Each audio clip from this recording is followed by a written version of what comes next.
Hello,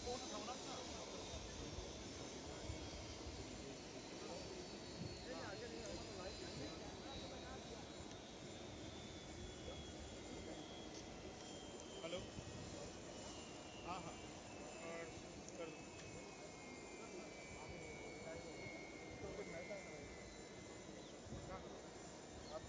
sir, आगे कर लो यार, क्यों फालतू की बहस करनी है, आगे करें।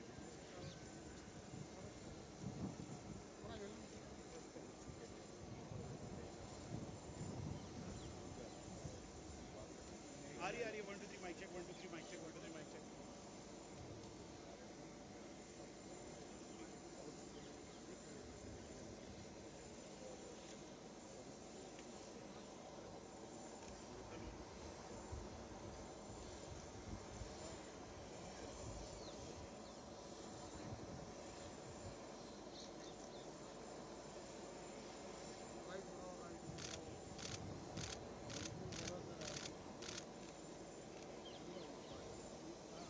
देवियों और सज्जनों, भारत के माननीय रक्षा मंत्री श्री राजनाथ सिंह जी अब हमारे समक्ष पधार चुके हैं।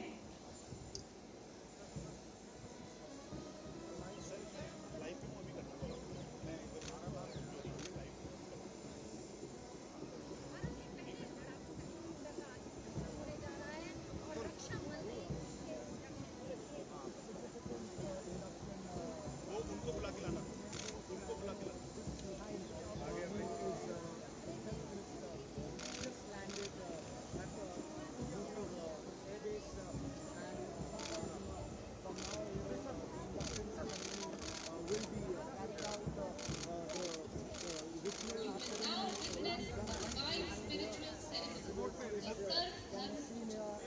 This prayer is a beautiful tradition, a means to seek the blessings of higher powers on the occasion of the commencement of the light combat helicopters journey in the Indian Air Force in the 143 helicopter unit at Air Force Station Jodhpur.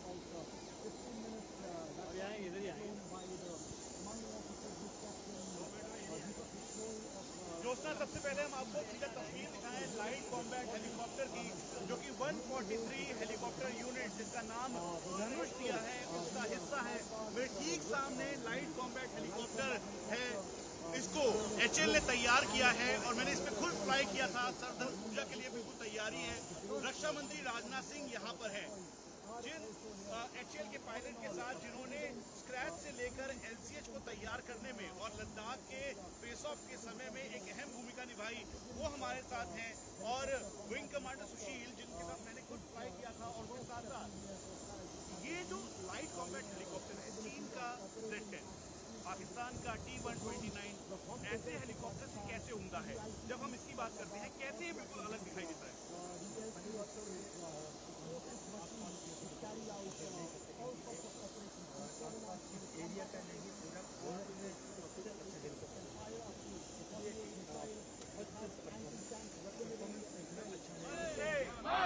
Vande Mataram, Bharat माता की जय हो, भारत माता की जय हो, भारत माता की जय हो, वंदे मातरम।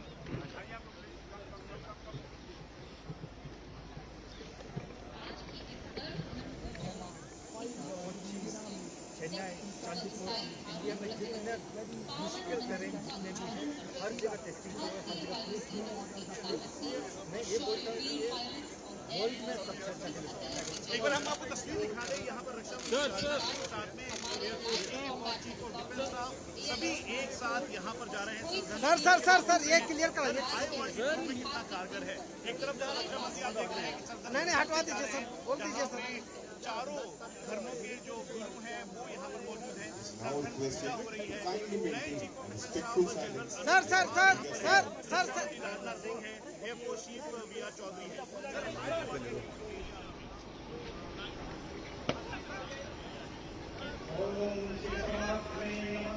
ओम वक्रतुंड महाकाय सूर्यकोटि समप्रभ निर्विघ्नं कुरुते सर्वकार्येषु सर्वदा या देवी सर्वभूतेषु शक्तिरूपेण संस्थिता।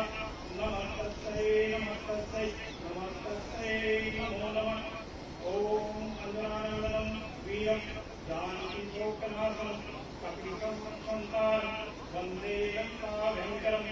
हे पवन पुत्र हनुमान, जिस प्रकार आपने महाभारत के धर्म युद्ध में अर्जुन के रथ की पताका बढ़ाकर उन्हें विजय प्रदान की थी, इसी प्रकार आप वायु सेना के वायुयानों और वायुयों के साथ देकर उन्हें विजय प्रदान करें।